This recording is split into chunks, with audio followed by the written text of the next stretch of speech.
Good morning to all. I hope every one of you is healthy and safe and are following the preventive guidelines for COVID 19. This is the first time I'm using this video recording platform for any personal or professional purposes. So kindly spare me if like some technical issues arise or due to my ignorance I'm unable to control this. Uh, uh, to start with, let's introduce I'm Ankit Dudeja, presently working as Deputy Director, Monitoring and Appraisal Directorate, Central Water Commission, Guwahati. Prior to my current posting, I have served around 7 to 8 years in Hydrology Directorate, New Delhi. And I guess by virtue of professional trainings and working experience that I have in the field of hydrology, I have been interested to take the 75-minute session on the topic basics of hydrology and its application. Overall, the complete session I'll be dividing into 5 different parts. In the first part, we'll talk about the basics of hydrology. That is, understanding the hydrological processes, what type of hydrological processes are observed in nature. The next three parts will be concentrating on project hydrology, three components of project hydrology, in which we'll try to determine the parameters which are going to help us in planning and designing a water resource structure. In the end, we'll spare out a few minutes and we'll talk about a live project. I'll give you a demonstration of the project which I'm currently working on, which is related to project hydrology.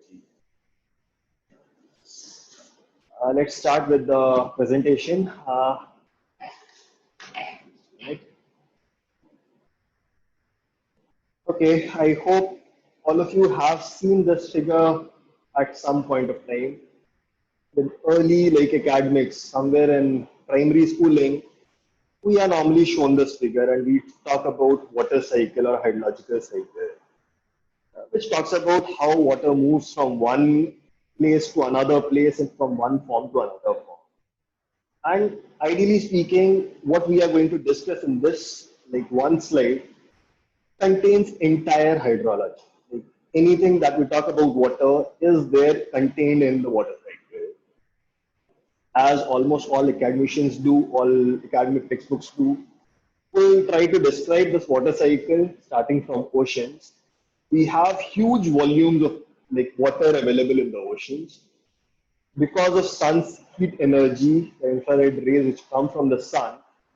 They heat up this water, the top surface of the water layer, and this liquid water gets transformed into vapor state and it enters into the atmosphere.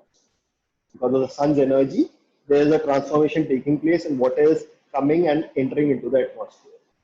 Because of convective action, this moisture laden air normally rises up. It moves up into the atmosphere.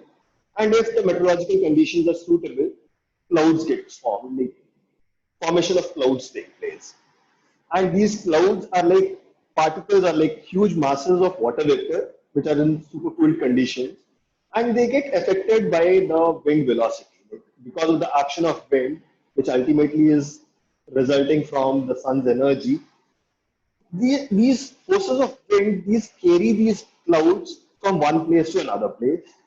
And when the like times are suitable, when the meteorological condition is suitable, these clouds condense and they precipitate. Now, this precipitation can take place over the ocean, they can take place over the land surface. And a WMO manual says that whatever quantity of water gets evaporated from the oceans, around 81% of it, sorry, 91% of it, it precipitates down in the ocean itself. Only 9% of the overall quantity of water evaporated from oceans that result down in the land surface or it precipitates down on the land surface. Now, this quantity of water which is coming down on the land surface is important for us because this acts as a source of like potable water for us. This can be used for drinking, this can be used for irrigation, this can be used for like any other like purposes, any other like demands. Well, let's say the clouds which have come to the land surface, they precipitate down.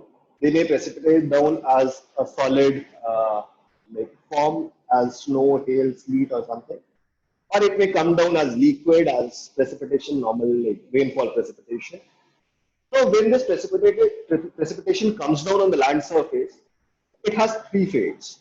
It can either get evaporated, it can go back into the atmosphere as water vapours, it can get infiltrated, meaning it can go under the land surface because of the porous terrain. The water which is moving under the ground surface and it is moving in the subsurface has two fates. It can either go in the vertical direction, that is moving vertically downwards, and it can augment the groundwater table, or it can move in the horizontal direction, which we normally call it as subsurface flow. And this flow augments the surface water bodies, something like rivers, lakes, reservoirs, etc. Now, the water which moves on to the surface bodies, the rivers, lakes, these rivers take this water back to ocean, which is completing a water cycle. Even the groundwater, it goes on and like adds to the ocean, again completing the water cycle. And water keeps on circulating from ocean to atmosphere to land surface, back to ocean, and so on and so forth. It may take different resident time in each of this. Now, as an overall understanding, this is what is a water cycle, and if at all we can understand each process that is involved in between, the process of evaporation, the process of precipitation, the process of movement of like a particle from a surface to the surface water body and to groundwater body, we can say that we have understood hydrology and we can estimate the things or estimate the parameters that may be needed for planning or designing a water resources project. But what we discussed, like up till now, this is under virgin conditions or under the ideal conditions of nature. But we don't live in ideal times. We live in anthropogenic times in which we have altered nature in many ways. Let's try to understand what I mean to say. Let's say I'm talking about a river. This is a river moving in this direction. And this is the catchment area. Now, whatever amount of rainfall comes within this area will be moving to this river and will be moving out of the system from this particular river at this point. Let's say I'm standing at this point and I'm observing because of rainfall how much amount of water comes down at this point. That is what is practically the work of a hydrologist or a water resource engineer to predict water, to anticipate water, to estimate the water which is possible because of any particular like reason or with any particular condition of nature. Now, with some understanding of the rainfall happening within the system and some understanding of what type of soil classification or the land use pattern is there inside, we can anticipate what amount of discharge will be moving out.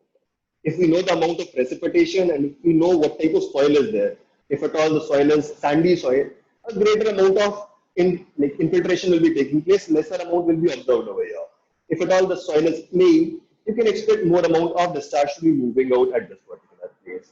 Similarly, if at all you have a land use pattern, something like a concretized city, you can expect more amount of water to be moving down as surface runoff, as infiltration will be lesser. If at all you have barren lands or agricultural lands, you can have some amount of infiltration and lesser amount of surface runoff. Again, something can be anticipated if at all you have the basic understanding of water cycle. But this is under virgin conditions. The present conditions have a lot of structures on rivers. We have a lot of dams or diversion structures that we have created on the reservoir, on the stream, on the rivers. Let's say I know the amount of rainfall coming in and I stopped over here to find out how much amount of rainfall or how much amount of runoff is going to come. I've anticipated some value and I'm checking it, I'm observing it whether my anticipation is correct or not. And maybe few years back, 10, 15 years back, somebody has created a dam in the upstream. Now the water that will be observed at this point will not be dependent on the hydrology of this particular region, but it will be a function of how much amount of water is getting retained in the structure and how much amount of releases are taking place. Now the amount of water which will be observed at this point will be how much amount of releases is taking place plus how much amount of rainfall has occurred in this virgin catchment. So this type of modification which has happened in your hydrological cycle get back to our original slide. This type of like changes that have occurred, the anthropogenic like modifications that we have made to the water cycle, we call it as a branch cycle or anthropogenic hydrological cycle. And this is what makes our planning and designing complicated because it is not only the nature that is playing a role, but the man-made structures which retain, detain, and divert water, they play an important role in estimating what amount of discharge will be observed at a particular point in a stream. I hope I have like made somewhat like some understanding of this water cycle. Now, as a hydrologist, as a water resource engineer, you may be estimated or you may be like asked to give some concluding remarks about water which will be available in a river. Let's say you are posted at a water observation site, you are there at a discharge station, and some villager comes to you and asks you normally what type of discharge flows in this river, or in this month how much amount of discharge normally moves there, or how much amount of annual discharge flows at this particular point, or what is the maximum flow that is observed in the river. These are some common questions that can be asked, and as a water resource engineer, we should be in a position to correctly simulate and give a concluding remarks for such type of questions. Even such type of questions arise when we are planning or designing a structure. Okay. Now for doing this, we take the help of hydrology. And there are two ways in which hydrological studies are carried out. Basically, if you go by the definition of hydrology, it is made up of two words, hydro and logy, which is nothing but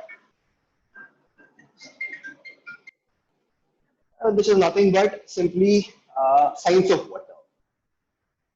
Now talking about the ways in which we can estimate, basically hydrology can be divided into two classes or two approaches of finding out the water.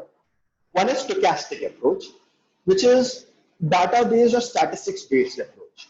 Now you are posted at a site and you have availability of data, maybe of some historical records for 25, 30 years available.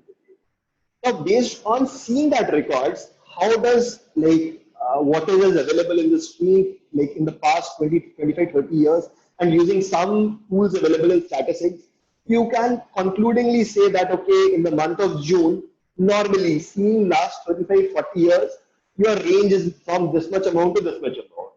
Or on an average, this much amount of water is available in the month of June. Or let's say in an annual scale, this much amount of annual water is available.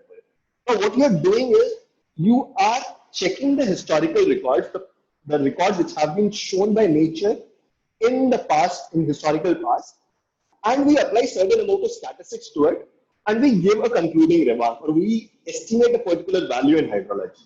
That type of study which uses data and statistics-based science to come to a conclusion is known as a stochastic approach of hydrological studies. The second type of approach is known as a deterministic approach, in which we don't, if at all we don't have data at that particular location. We have very limited sites in which data is available, whereas number of projects are way higher, and it may come up at a location where a HO site may or may not be existing, and it may or may not have sufficient length of data available. In those cases, what we can do is we can rely on the understanding of our hydrological processes, and based on the positive factors which result in the outcome, which result in the runoff, we can estimate the amount of runoff. We can estimate the amount of runoff that will be experienced at a particular point. Let's say I know what type of rainfall is coming in. I know my catchment has how much percentage of clay segment, how much percentage of sandy segment, and what type of soil classification exists within my catchment. And I also know what type of land use pattern exists. Using this physical information about my catchment and meteorological processes, I can somehow model my system and say that, okay, under these circumstances, and by observing many other catchments, I can say that this much amount of rainfall should get converted into runoff.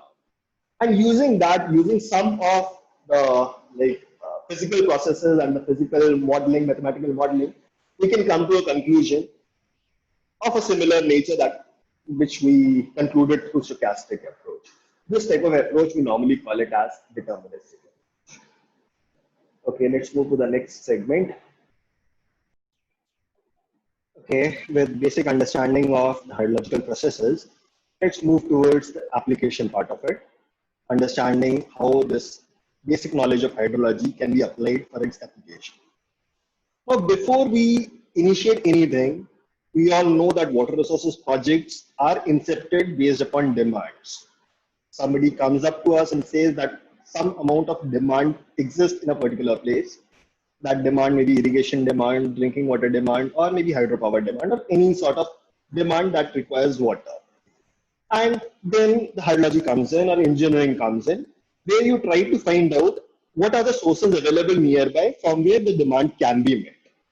And if at all there's a river nearby in which water is available throughout the year, you may not need a project. You can just put up a pump, you can just divert the water, you can use it for the intended purposes throughout the year. But if at all water is not available throughout the year, water is available only during a temporal time and other time it's not available, in that case we may need a reservoir, a storage retention like structure that retains water which can be utilized at a later date. To start with, planning stage is the first stage a project we used to. In this planning stage, we assess like whether a project is feasible or not. It is in terms of demand, is it actually needed or not? A project is needed or not? A structure is needed or not? A dam is needed or not? Once you establish that okay, a dam is needed, demand is there, then you talk about the structural implications or structural like solutions that can be thought to. What type of structure is needed? With a particular structure, what are going to be the benefits? Benefits can be in terms of the like tangible means. It can be in terms of non-tangible also, but they are all quantified in some units or other. Then we also talk about the costing associated with it, the actual costs involved in the construction activities, and the environmental costs which are associated with it. The basic knowledge of hydrology helps in achieving this particular like cost and benefits from a particular project. Now, once we use this knowledge of hydrology specifically for a project, we call it as project hydrology, and the studies associated are called project hydrology studies. All in all, what we do is there are three components of this particular project hydrology. The first one is resource assessment or water availability analysis. What is done in this particular case is to find out how much water is there in the source that we are looking at. If at all we are talking about a river, how much water is available in the river throughout the year that can be utilized, taking care of the economic cost and environmental costs associated. The second one is a design flood study, in which what we do is we try to find out what is the maximum flood that can come at that particular location where our project is intended. Now we all know that we are talking about nature and a huge amount of flood can come at the location where the project is. And we have to be very, very sure as a designer that under any circumstances, the project should not get washed off. It should not get broken off, which may lead to a very like harsh consequences for the downstream villages. The third type of study which we normally do is the sedimentation studies. We all know that whenever a river is flowing, by the virtue of the velocity, by the virtue of energy carried by it, it takes along, it erodes down the sediments and it carries these sediments along while progressing like in the forward direction, the downstream direction. Now, these sediments, normally when the river attains a lower velocity, these sediments like fall off, they get deposited, and that is how the alluvial plains of various rivers have been formulated. Now, when we create a dam, once we obstruct the river flow, we practically are reducing the river velocity from a huge amount to a negligible amount.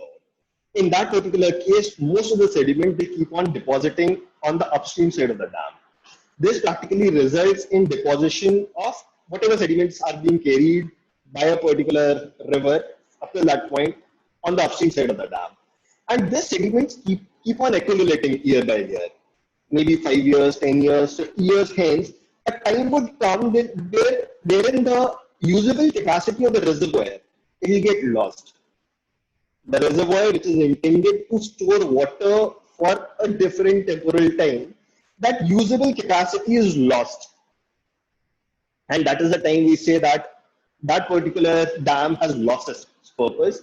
And we say that the life of dam was there up till that point. So before starting a project, we need to assess this life of the project. That is, in how many years it is likely that the project will get like sedimented to that a level that it will lose its intended like purpose. Let's start with the first one, that is resource availability. Resource availability is nothing but just a simple way in which you are supposed to find out how much water is there at the point where you are finding out, like where you are proposing a project. Let's go about how do we do it. Like you can go about the slides later on also. The objective is to quantify the water available in the river system. Planning of a hydraulic intervention based on water availability, that is benefits and economy, we have already talked about. Okay.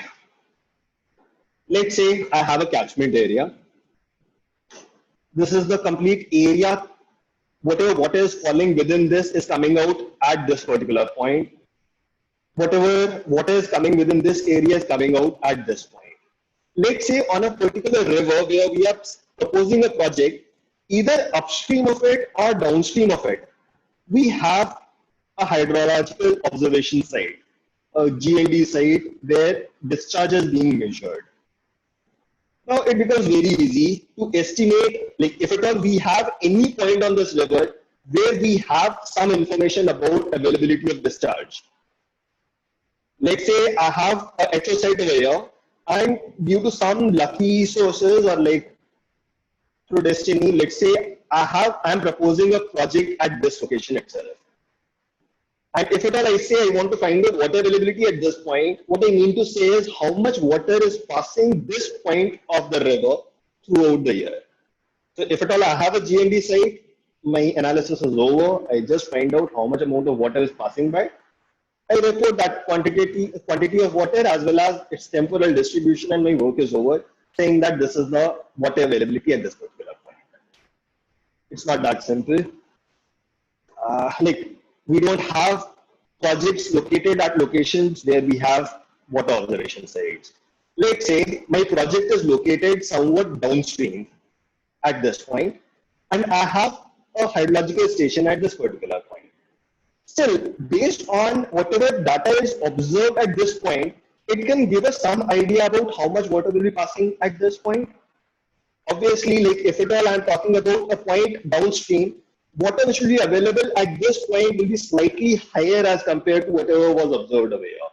Similarly, if at all I'm coming with a project which is there on the upstream, the quantity of water which will be available at this point will be slightly lesser compared to whatever has been observed over here. Reason being the area which is contributing to that particular point, that is getting reduced if at all I'm talking about upstream area. In this particular case, as the area is getting increased, the contributing area is increasing. That means the rainfall which will be occurring in this catchment will be larger as compared to the smaller catchment. Getting my point? So considering that, if at all we have knowledge of water observation, that is discharge observation, at any point on the stream, using some of the statistics, using some of the ratios, let's say catchment area proportionate ratio or the rainfall proportionate ratio, we can transpose this discharge which is observed over here, and I can take it that if at all some discharge is like measured over here and some catchment area is increasing and some rainfall ratio is being shown by the two like catchments, I can reasonably estimate how much amount of water will be available at this point. And if I do so, my work of the first component of hydrology, that is water availability, that comes to an end. And this is what is represented in the first point. It's a catchment area and methodological representative modification to the GND data.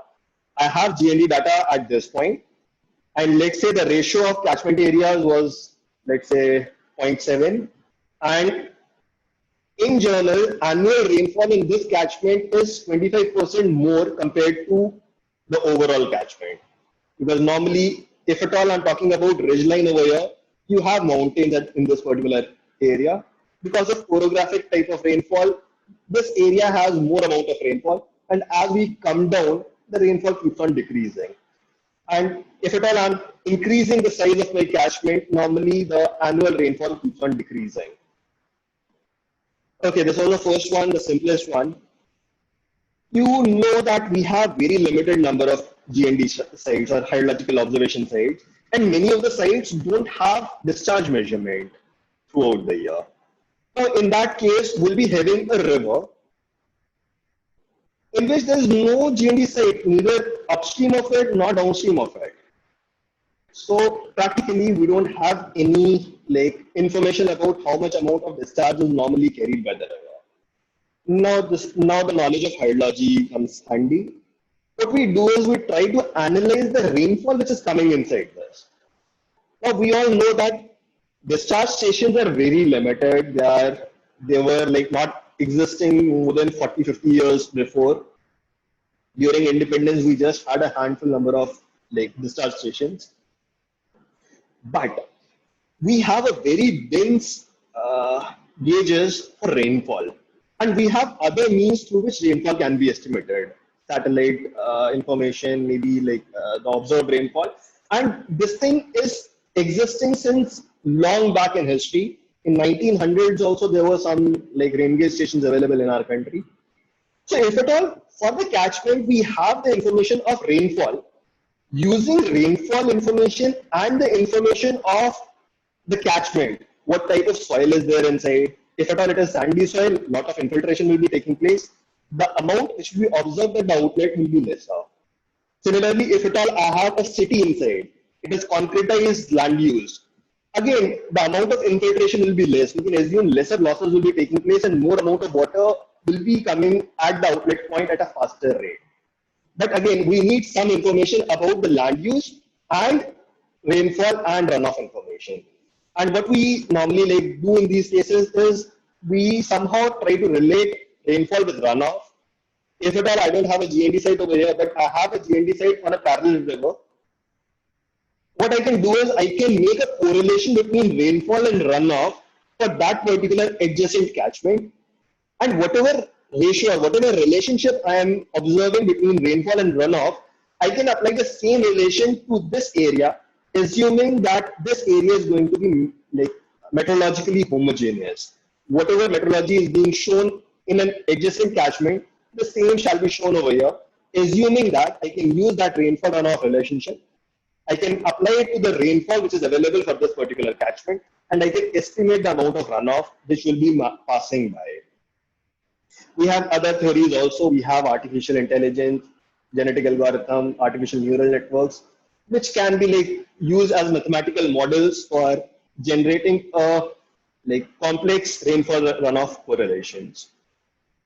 We can also go with a distributed model kind of thing. Let's say at every point we know what type of soil exists, what type of land use pattern exists. We can, at every point, we also know how much amount of rainfall is coming in. If at all we are not lumping it and we are taking the rainfall records in a gridded pattern, either through satellite or through the mechanically collected rainfall data. So in every grid, we can find out how much amount of infiltration will be taking place. In every grid, we can find out how much amount of evaporation will be taking place. Remaining amount is going to move as a surface runoff will be coming to this particular river. Similarly, based on the groundwater table, we can also assess how much amount of groundwater contribution will be coming into this particular river. If all such information is available, we have some integrated assessment methodologies, something provided by a water balance model through SWAT, or a distributed HRU-based modeling, which can be done over any system using any of the scripting tools, Python, C, even MATLAB can do it. Okay, let's move on to, this is the same one. We have the information of precipitation, soil classification, land use, land cover, and terrain slope. We can reasonably justify and reasonably assume how much amount of water will be coming out. And if at all we don't have data availability at any particular point on this river or on the nearby stream, this becomes the only solution available. based on the terrain information, based on the understanding of hydrology, estimating that how much amount of water would be available if at all we had a observation site over here. And this information is normally called the simulated information. Okay, coming to the next one. Okay, we come to the next component, that is design flood. As the name suggests, it is the flood for which we must design our structures in the event of safety of that particular structure. Now we know that we are constructing dams, we are constructing the obstruction to the river flow to store water to be utilized during the time of needs for a particular intended demand. So what happens is, when this reservoir is full, if whatever water in excess to the demand comes in, we allow that water to pass through that particular structure using a structure which is commonly called spillway. If you have visited a dam, along the length of the dam, there's a small section which has an outlet through which water comes out. We normally call it as a spillway structure. Now we must design the spillway to of such a capacity that whatever is the maximum flood that can come in, your structure should be in a position to dispose it off, to discard it off, to safely take it to the downstream end. Now we are talking about nature. The amount of flood that can come in a river, that cannot be 100% guaranteed. You cannot say that in a particular river, more than this much amount of flood will not going to come. Again, any learned person, any person who has a huge amount of experience, nobody can say that a flood greater than X amount will be coming or cannot be coming in a particular location. So the thing is, what should be the design flood? Reason being, like in a river, any amount of flood can come in. Now, what should be the value of flood for which I must design my structure? Here comes the concept of risk, a tolerable risk. What do I mean by that? Let's say I have a huge structure and just downstream of the structure, I have a major city. Now, if at all a huge amount of flood comes in and that flood quantity is so huge that it washes off my structure, it breaks my structure, in an event of breakage, in an event of failure, the amount of damage, the volume of damage is going to be huge if at all there's a city downstream. Whereas if at all I have a huge structure and in the downstream there's nothing for kilometers altogether, both the structures should be designed for a different design flood, a different maximum flood the structure should be able to dispose of. Here comes the concept of risk. And risk said, if at all the risk associated at the time of failure is huge, we must design it for a larger design flood, for a larger magnitude of flood. Whereas if at all the risk associated is small, we can design it for a lesser design flood. But whatever I am quantifying in terms of number of people or number of property or the amount of property which is there downstream, that is a dynamic figure. Let's say I am planning a dam today and I am having a small village in the downstream area. Maybe as soon as the project comes in, the population of that area may go 3 or 5 or 10 times just in 1 or 2 years.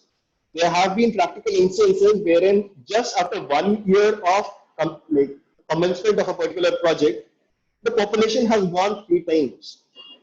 So if that is the case, we cannot associate the risk associated just on the basis of how many people are residing or how many villages are there in the downstream of that structure. To save us, IS code has given us some savings.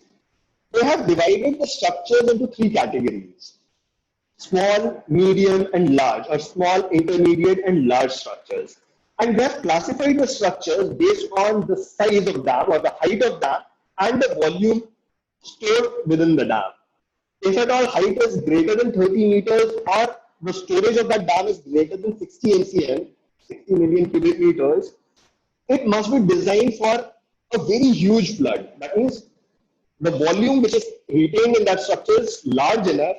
If at all it breaks, the amount of damage is going to be definitely huge. It is anticipated to be huge. Whereas if at all we have a small structure, let's say less than 12 meters height or having a capacity of less than 10 MCM, we can say that even if the dam fails, the amount of damage, the quantitative damage is not going to be that huge. So along these three classifications, they have given different like methods or different like nomenclatures to the design flood. If at all it is a small structure, it is to be designed for 1 in 100 year return period flood. Now, what do you mean by 1 in 100 year return period flood? We normally come across this term in our news and in our like technical papers, saying that a particular flood, let's say the Kolkata flood, the Kolkata storm that took place, or a particular flood that took place, that was 1 in 1,000 year flood. Kedarnath flood was 1 in 5,000 year flood.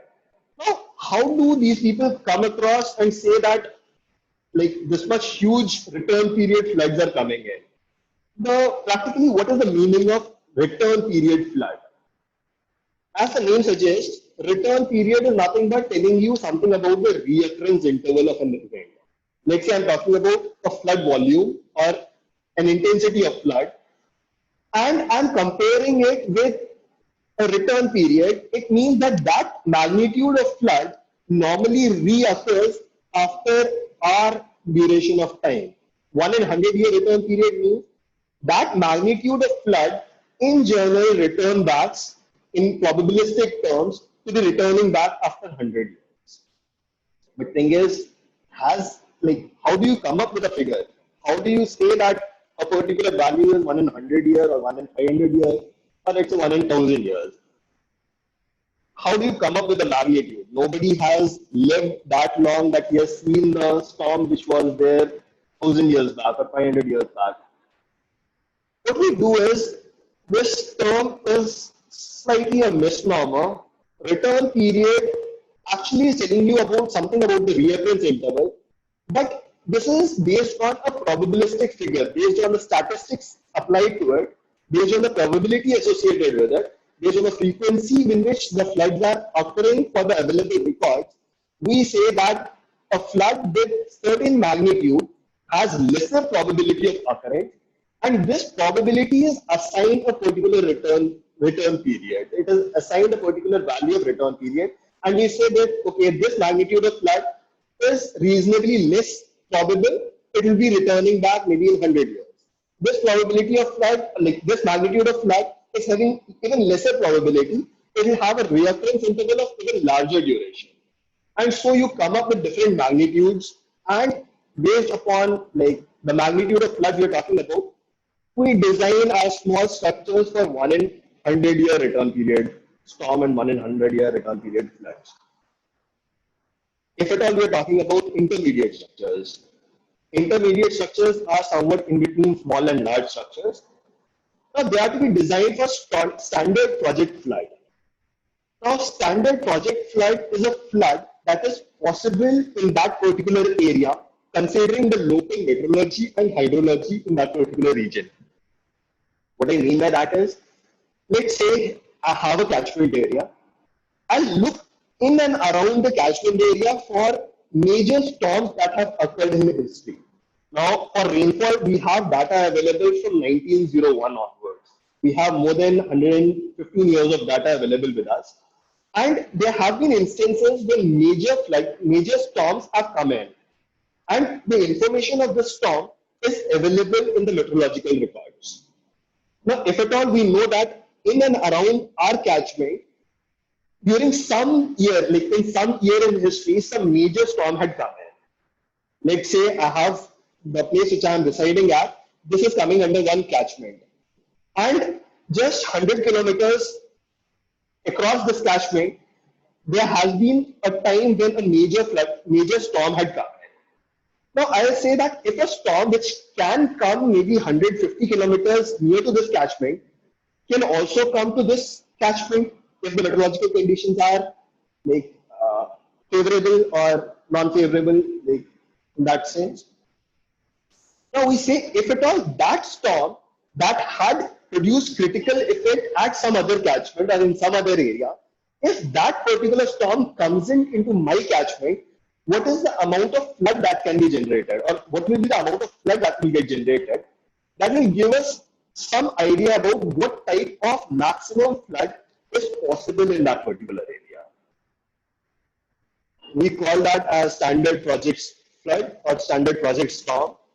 These both terms are like interchangeable, because if at all we know about the storm information, using some model which can convert rainfall into runoff, we can generate the like corresponding flood. If we have 100-year return period storm, we can use some knowledge of hydrology, some mathematical modeling, and we can generate 100-year flood.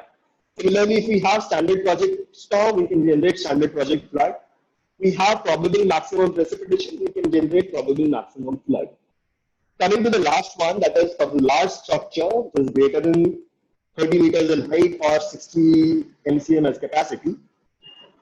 They are to be designed for the worst kind of flood, that is probable maximum. As the name suggests, this is based on probability, what is the maximum that can be expected. You are supposed to design your structure for that kind of flood.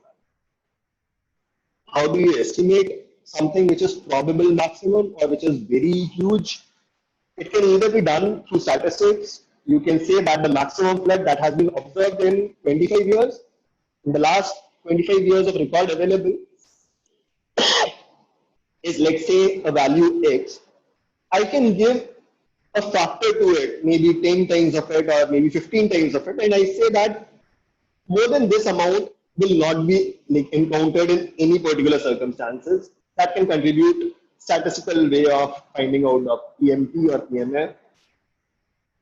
Another way is using the value of or using the same methodology as we use for standard project storm or standard project flood. Now we said that if at all I have a catchment area, and in that catchment and around that catchment, at certain time in history, some major storm, a critical storm has been observed. Now this critical storm could be like occurring in any particular year. It could have any meteorological conditions prevailing at the time of that particular storm.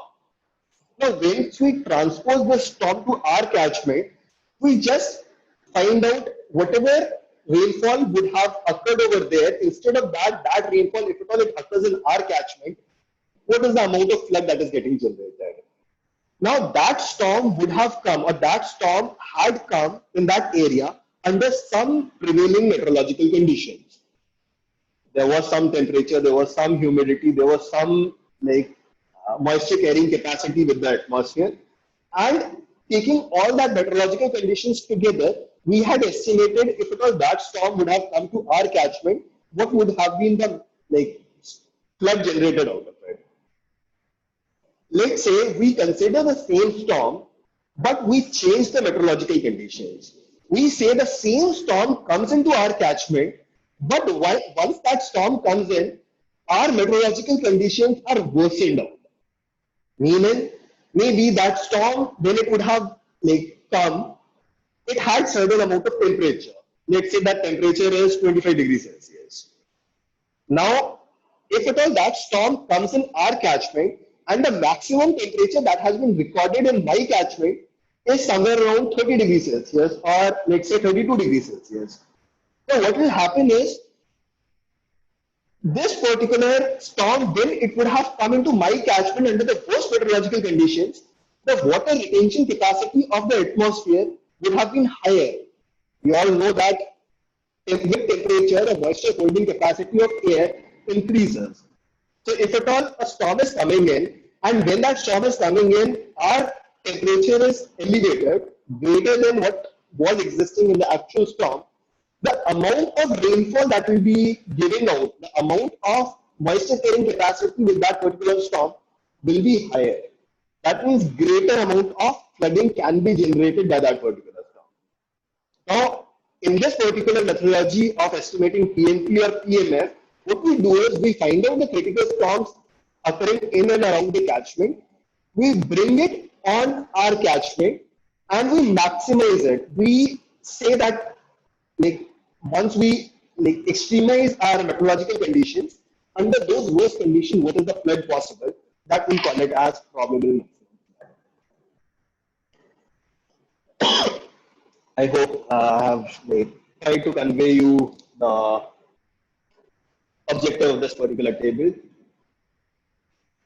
Let's come to the methodologies available for assessment of design flaw.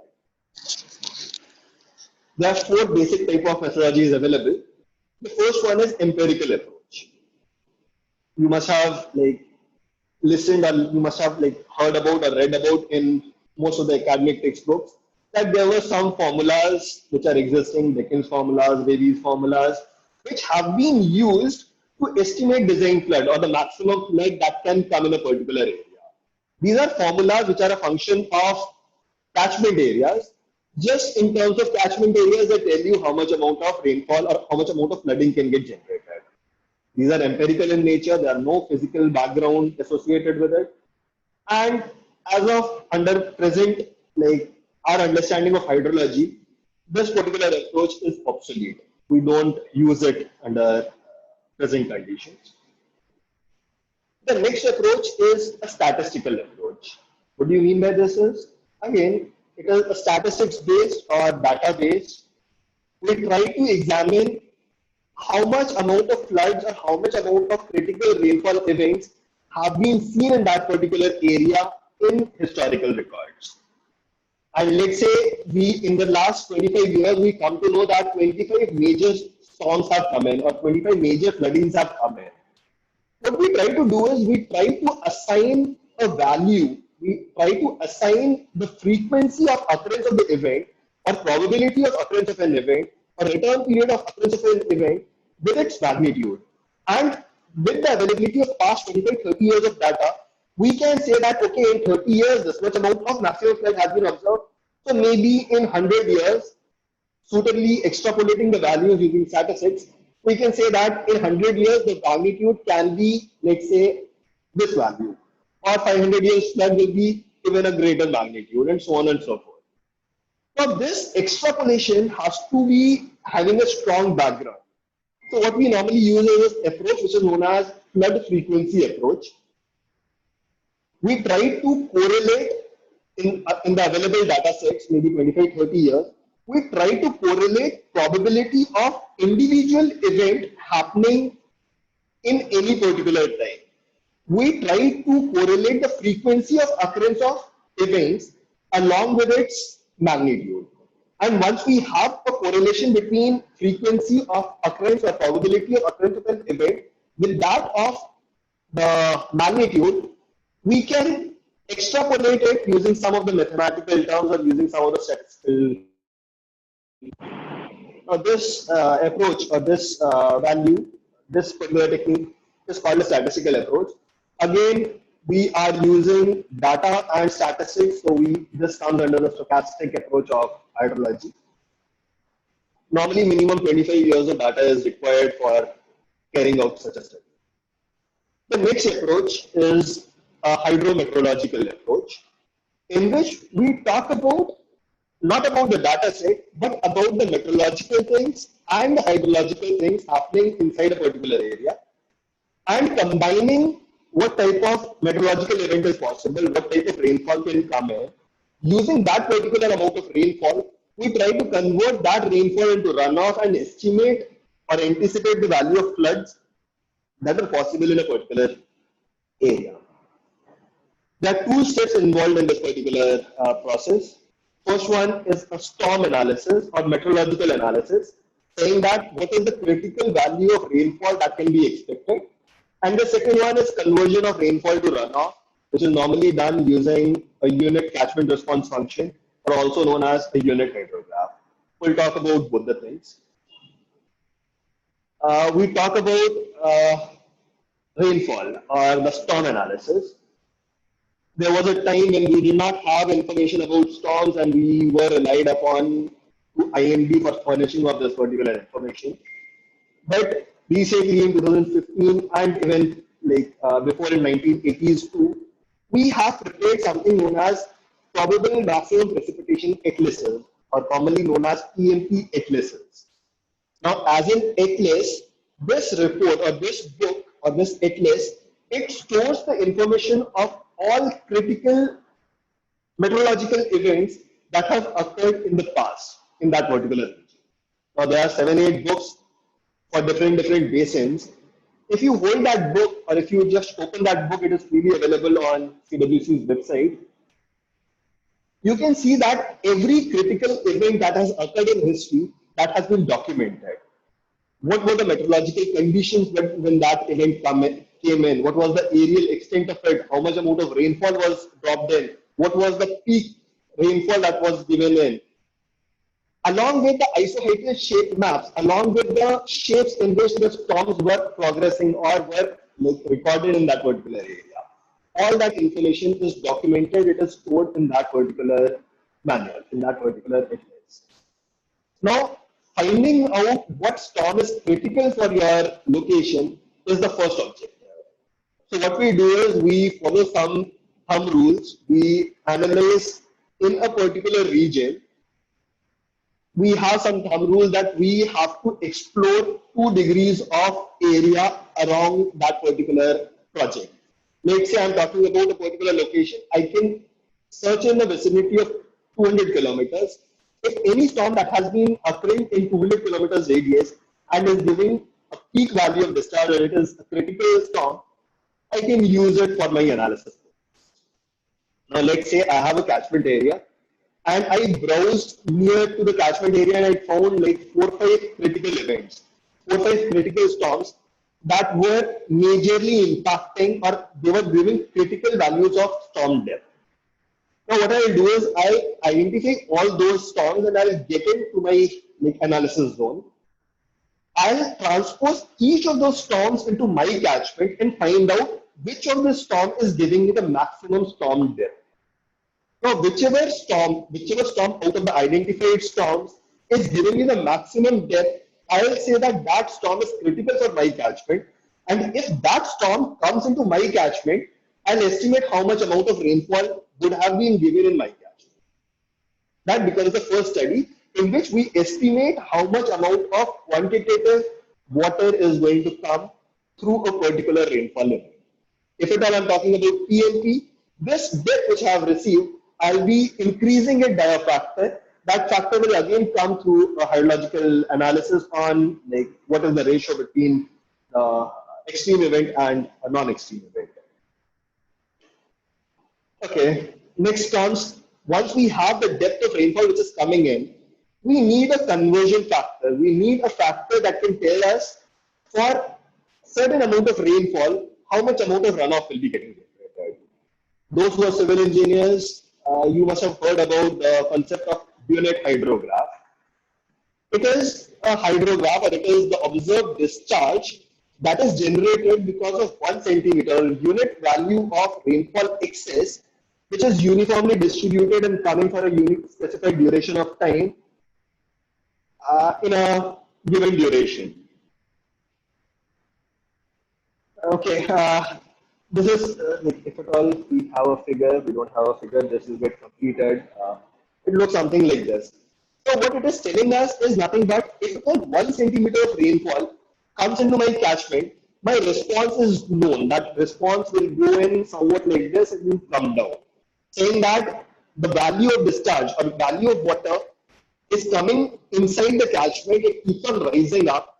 A time will come when this maximum amount of water which has come inside the catchment has started delivering. Then the retreating effect comes down and like there will be a time when water again becomes equal to the normal water which is available on the stream. And this contribution, whatever is the peak, like gamma distribution type of figure which is available, this is nothing but the contribution of that particular rainfall in your catchment. If such information is available, practically for 1 centimeter of rainfall, you know how much amount of discharge is going to come out. So if you know for 1 centimeter how much is going to come out, and you know how much amount of rainfall is going to come in, you can practically convolute your unit hydrograph and estimate the amount of runoff that can be expected out. In a very broad sense, we can say that we have a storm analysis which has given us the value of storm that can come in a critical event. We have a function which is known as a unit hydrograph or a unit catchment response function, which can convert 1 centimeter of rainfall into your runoff. And using these two simultaneously, I can find out if at all that particular rainfall comes into my catchment, what is going to be the flood hydrograph or direct flood hydrograph for that particular rainfall. If that information is available, our task is over. We can just like go about with it. There are some like nooks and crannies which have to be like looked into. We have to see whether a storm is transportable to a particular area or not. What type of like the storm which is coming in, is that logically giving you the correct like estimation of flood or not, or the storm or not. That again, like with experience, it comes in. We'll come to another part. Let's say we are not talking about a critical storm, but we are talking about 1 in 100 year, 1 in 50 year return period storm. Now, what IMD has done is IMD has made some isopluvial maps. Isopluvial maps are maps in which there are lines which are joining points, locus of all points, which have equal return period depth. Now, let's say I show you one map. This is an isopluvial map for 1 in 50 years, 24-hour rainfall event. Now, this is specifically there for Tamil Nadu. Similarly, similar to this, we have for all the states of the country. Now, let's say my project is coming over here. If I want 50-year return period storm, 50-year return period rainfall depth, I can just go to this point, and this line is telling me the value is 240, this line is telling me the value is 280. So the value of storm depth, 1 in 50 year storm depth, is going to be somewhere in between 240 and 280. You can assume it as 260. Similarly, this map is showing us 1 in 100 year return period, 24-hour rainfall depth. For the same area, we can go and find out what is the value of depth. That depth will be somewhat different. It is 300 to 320. And this particular value gives us the storm which is going to come in into your catchment. If at all you have to design it for a 100-year return period. So the storm solution can be given for return period value through isopluvial maps. For other rainfalls, we have to study the storms.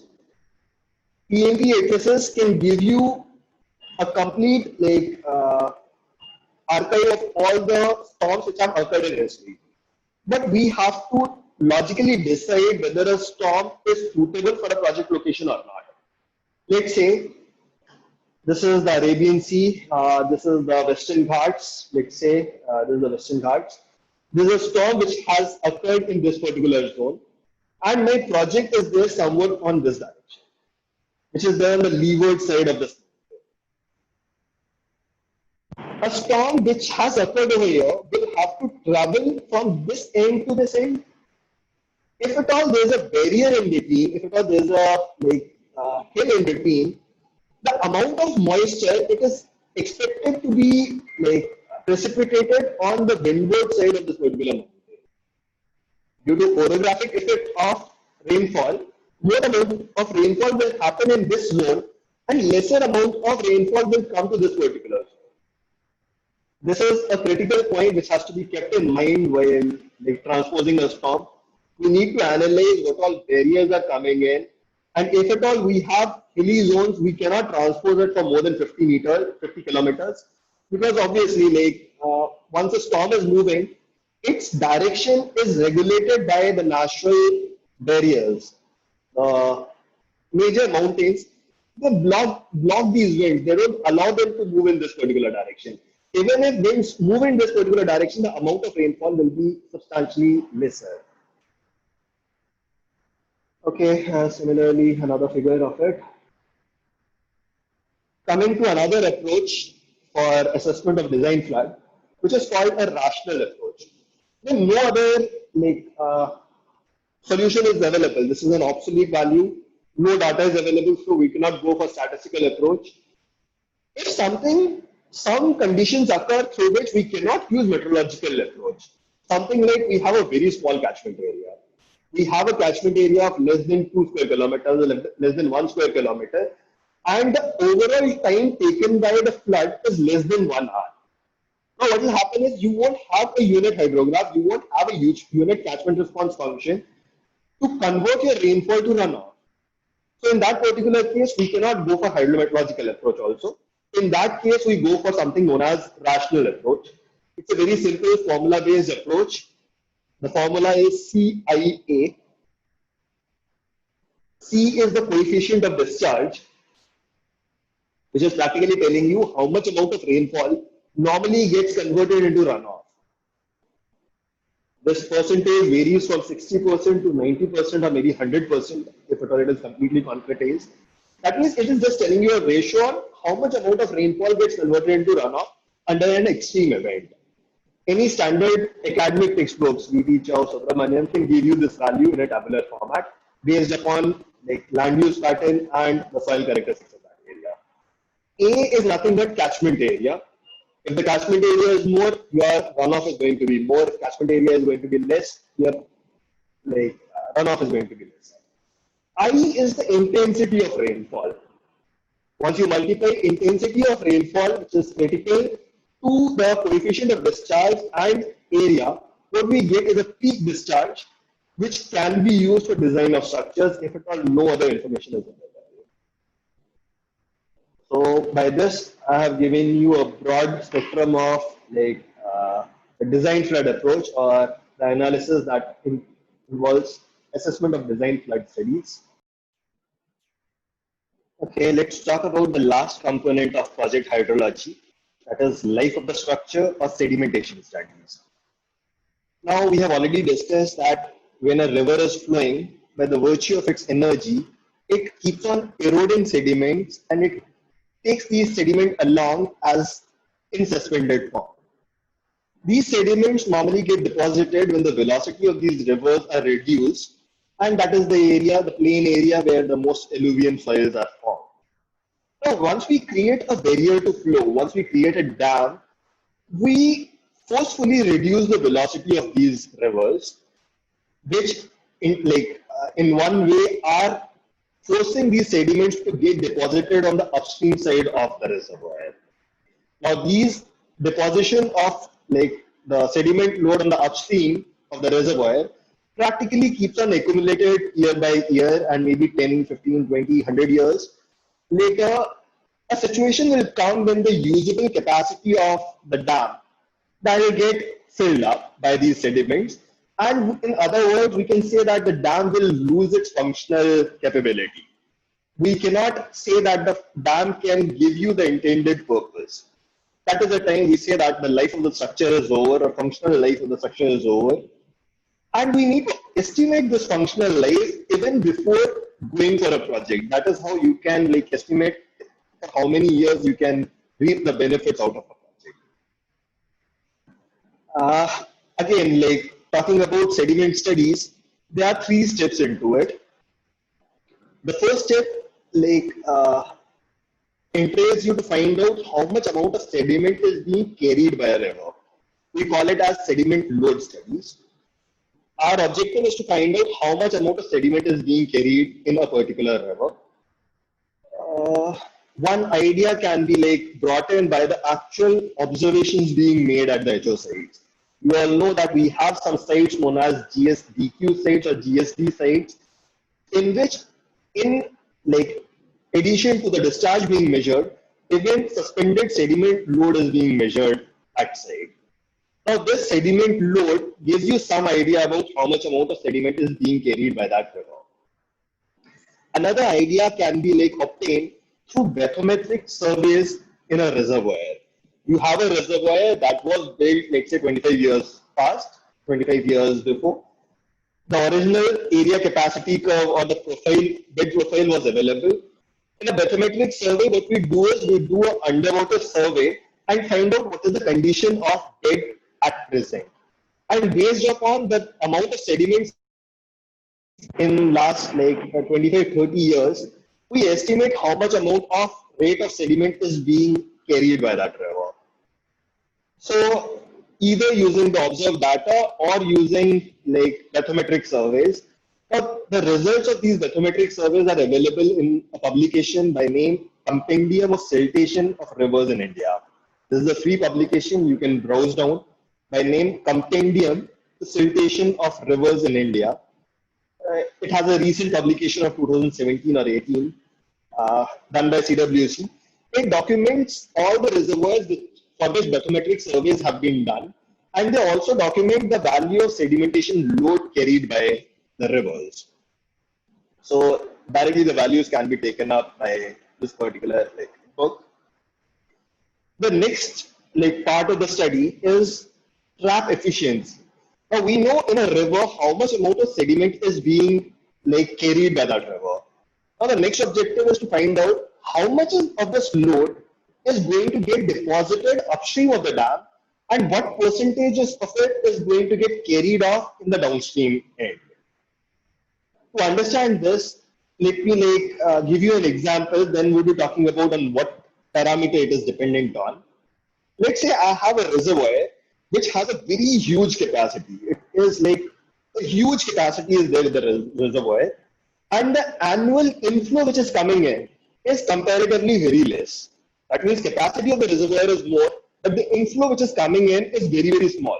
So practically what will happen is most of the sediment which is coming in, because the inflow is less and capacity is huge, most of the sediment is going to get deposited within your reservoir, within your dam reservoir. Another extreme case would be my capacity of reservoir is very, very small. I have a very small reservoir, but the inflow which is coming in is huge. It is tremendous. Now, when a huge amount of inflow is coming in and capacity is less, practically very huge amount of outflow will be going out. And there's a lot probability that huge amount of deposited sediments, because of the huge inflow, the sediment which is already deposited inside also comes into submergence and moves out of the system. So the extreme cases have been defined. Now I'll tell you on what factor this trap efficiency depends on. This depends on a function by name capacity to inflow ratio. If capacity to inflow ratio is more, that means capacity is more, inflow is less, practically trap efficiency is going to be more amount of deposition will be taking place. On the other hand, if capacity to inflow ratio is less, capacity is low, inflows are more. In that case, the efficiency is going to be lesser, more amount of releases are going to take place. But in general, this trap efficiency varies from 90% to 100%. That means in any case, somewhere around 85 to 90% sediments do get deposited, considering the capacities and inflows that we have in our country. The next part which comes in is whatever amount of sediment are going to get deposited, at what location are they going to be deposited? Are they going to be deposited at the head of the reservoir, or they're going to be deposited at the tail end of the reservoir, or at the very starting of the reservoir? Now this is going to be a function of what type of reservoir it is. If at all it is a gorge type reservoir, something like a river comes in, a river is coming in, and it is very steeply coming, and I have a reservoir over here. Now, whatever amount of sediment is going to come in, it is going to deposit at the head part of the reservoir. Whereas the other way around, if at all I have a very plain surface and I have a dam over here, a river is coming in a plain manner. In that particular case, as soon as the velocity keeps on getting decreasing at the very tail end of the reservoir, from that point itself, sediment keeps on getting deposited. Now, how do you quantify it? How do you put it down in your studies? Now, some IS codes have been framed up. These IS codes provide detailed examination procedure. It tells you how to classify a dam as a gauge dam, as a flood dam, as a plain dam. It gives you some methodologies to estimate what type of structure it is. It also tries to tell you how much percentage of the sediment is going to get deposited at the tail end, how much of it is going to get deposited in the middle section, how much of it is going to get deposited at the head section, and so on and so forth. There are not many guidelines for it. There are not many thumb rules for it. We call this as an area reduction method for estimation. And once you plot this, practically you can find out after 50 years or maybe after 100 years, how much amount of sediment is what will be the profile of sediment. And using this, we can also find out what will be the new zero elevation. That means the new zero profile of the river after maybe 25 years, 50 years, and 100 years. This is majorly what we do in hydrological studies. Uh, all in all, hydrology is a discipline where like lot of judgment is involved, lot of experience is involved, and we can say that two different hydrologists doing a similar study may end up in widely different like results. Maybe one of the hydrologists uses the database science, one uses the conceptual science, and results of both these may not be matching. Then it comes into like judgment, and it comes into like explaining capability and like justifying capabilities, and anything that you can justify based on your understanding of hydrology, that is not incorrect as the studies are concerned. These type of studies make a very huge impact in the safety of project, cost of the projects, and the benefits that can be reaped out of the project. If planning is not proper, you cannot get the benefits. If at all your planning is not better, you will be ending up in spending a lot of money. And again, if at all planning and like assessment is not correct, the project may fail, which can result into much severe consequences. Hydrological studies is mostly or in many a case dependent on the data which is being supplied, both the meteorological data as well as the hydrological data. We normally say that hydrological analysis is often weak, whereas data collection is a very important practice. And maybe in our country it is not given that much amount of value which it deserves. And the perception is that the expenditure that gives no immediate and visible returns, why to spend on it? But the important point is if the real-time observation, if they are lost once, they can never be brought back. If at all you don't take a reading, if you don't take a discharge rate reading maybe one day, it becomes very complicated to fill up that value once we are doing that hydrological analysis. So each day's observation of hydrological records is important. I guess there'll be a lot of questions. I'll be available during this session. If not, you can write me or you can call me. I'll just take this down. Email ID as well as the mobile number are available on screen. We'll just browse down through one of the exercises. Just give me a minute. Okay, now let's talk about a live project which I'm currently working on. BNBBR has been assigned this responsibility of creating or developing a PFR and DPR for a project by name Kathakal. The screen that you're seeing at the moment, it is ArcGIS window screen. You see I have activated the location of Kathakal, which is there in Assam over here. I'll just zoom it to it. This is the location. It's there in Assam, very near to the borders of Mizoram. Now what I did was using some of the computer applications, I delineated the river and I came to know that river flows something like this. This is Kathakal River. It joins with Barak River and it is flowing towards Bangladesh. Now the next step was to find out what is the contributing area up till this particular point. Again, I delineated that area. I came to know that this is the area from which water will be moving out from this point in Kathakal River. The next step was to find out what all data is available because the first study is water availability study. So I found out what all GND sites are existing in the nearby location. So if you see the Kathakal River, we have one GND site as Sairong site, which is there within the catchment of Kathakal.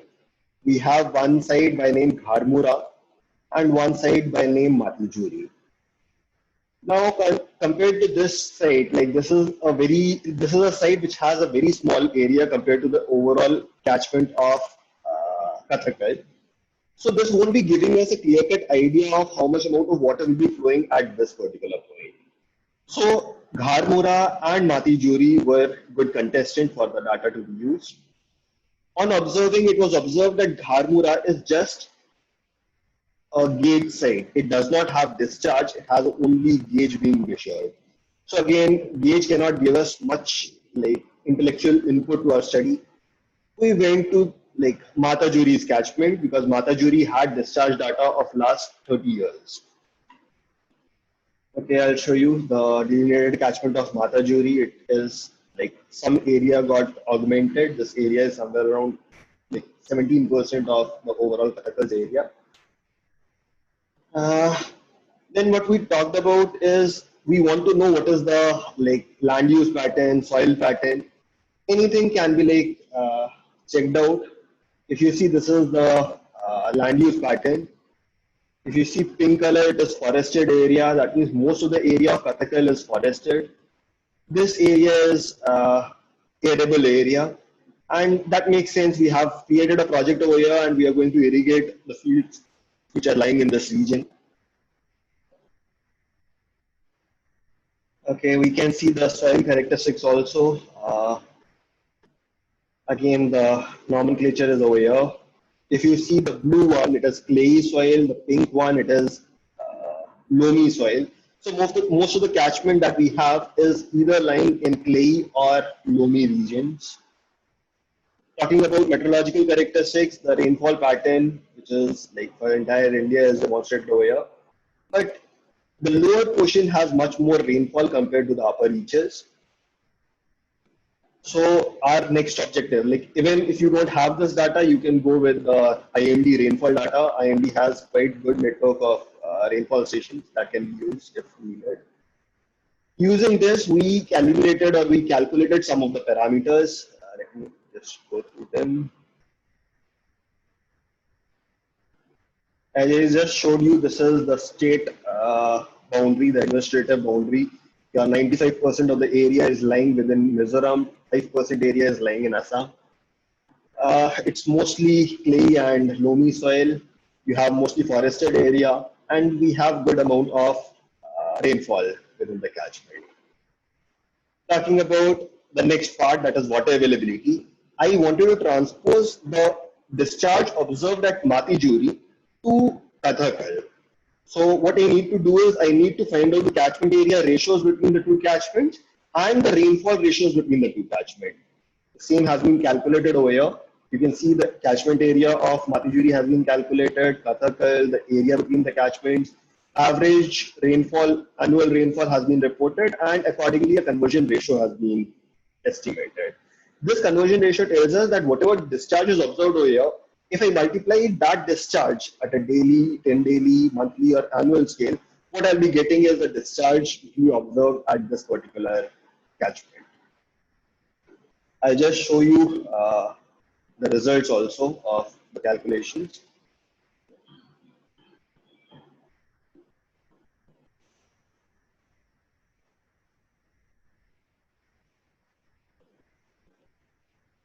If you see, this is the data which has been provided by the concerned division. Along with the dates from 1990 onwards, I have the gauge, water level, discharge, and discharge converted into MCM. The ratios which I just showed are also like calculated over here. The same data has been converted into monthly. It can be done in annual or 10 daily basis also. Some calculations have been done to check the data, check the validity of the data. This is a single mass curve that is telling us internal consistency. I checked it with the rainfall data also. How is it like matching? And it was showing like good correlates and like good consistency. We call it as external consistency. We check the data for randomness test to find out the trend which is existing in the data set, homogeneity of the data set, and the data which we used, it passed all these tests, saying that the data can be used for hydrological analysis. And accordingly, like we calculated the 10 daily discharge for Matijuri, and using the conversion ratio, we calculated the 10 daily discharge for Kathakal project. In a similar way, dependability of the like water series is also calculated, which practically tells us for how many years in a year we will be having a certain amount of discharge, which is needed for planning of like various demands, drinking water demand, irrigation demand, hydropower demand, etc. Okay, once we are done with this, talking about uh, design flood. Now again, for design flood, we need to understand the hydrology of the region. And we have understood what type of like land use pattern and soil characteristics are available. Using some of the standard reports, standard like equations which have been developed for this region, we'll try to analyze this. Now, there's something known as flood estimation reports. They have been formulated for CWC's different regions. I'll just show you how that looks like.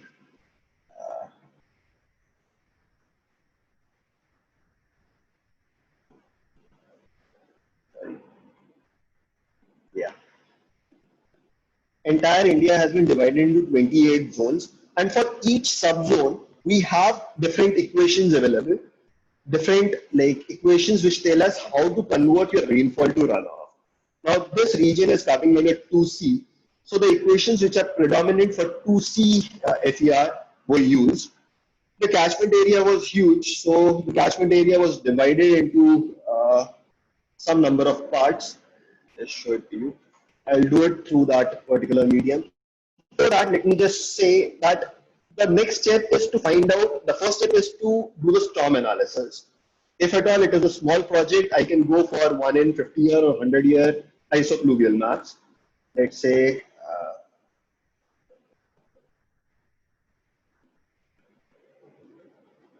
I'm talking about 1 in 50 year isopluvial map.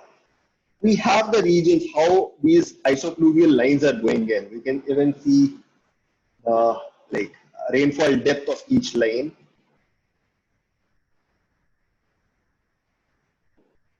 You can see like what regions have what amount of rainfall being depicted. So if at all I have a catchment area, I can find out how much amount of rainfall depth is coming inside. Similarly, if you don't want to go with this, we want to try out and find out like what type of critical rainfalls are existing. We can even do that. Just give me a sec. We can find out what all rainfalls have like been observed in the past. This is one of the rainfall events. Let me just close this one. See, this is one of the rainfalls. This is another rainfall. We also have shapefile of all the critical points which have like maximum rainfall observed. All the rainfalls which are lying in the 200-kilometer radius that can be transposed to this area and found out that if that rainfall would have come in our catchment, what would be the amount of rainfall depth that would have been given. That means we have calculated the meteorological parameter, how much amount of rainfall depth is possible in this particular scenario. If at all we want to calculate the PMP or the like probable maximum value, this value, the depth which is observed, can be like maximized based upon the meteorological conditions which are like extremely observed in this area. Now I'll go about a particular software which helps us in modeling this.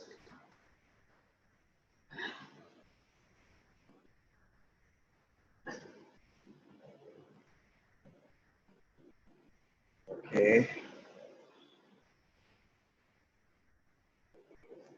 This is a standard HEC HMS software. Whatever like information you have gathered, you can just like get it over here. You can just get it demonstrated over here. Let me just open it again.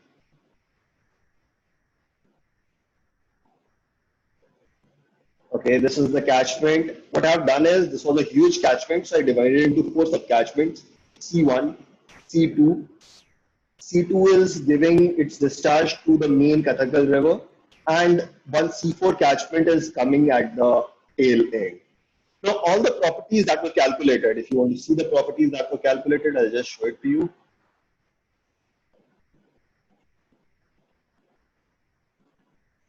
This is the rainfall analysis. This is the isopluvial analysis to find out the average depth, which was calculated over here based on how much area is coming in which zone. Now, this is the like physiographic catchment properties that were estimated. Your catchment C1 is having an area of this much value, the total length of stream has this much value, centroidal length, and the slope of this basin. This all are needed as per the FER, the flood estimation reports of CWC.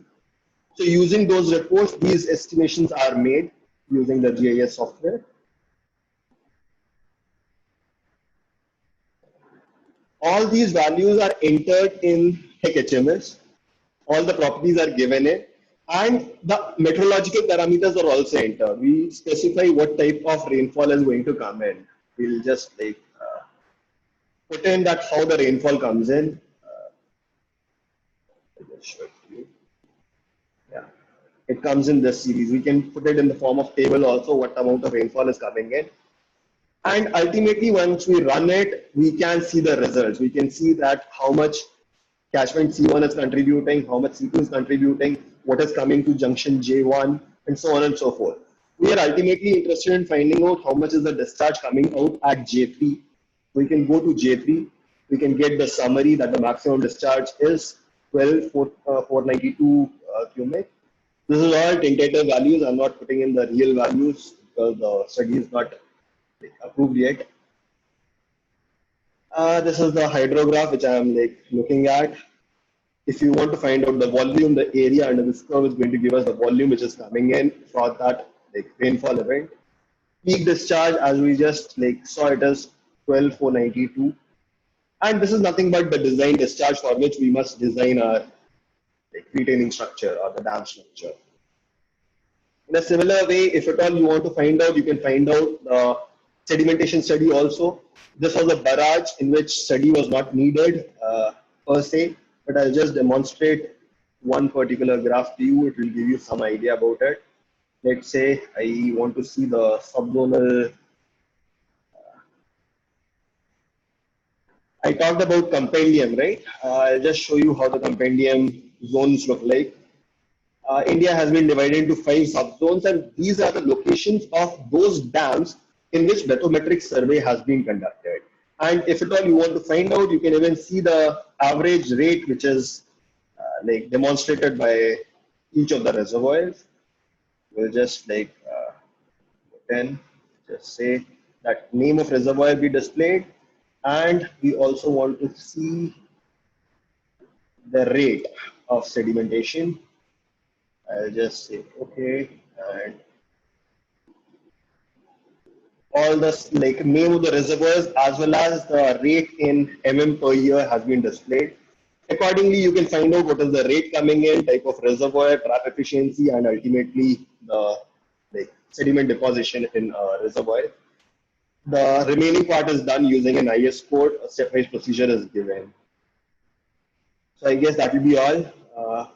Thank you. Take care. Stay safe. All the best.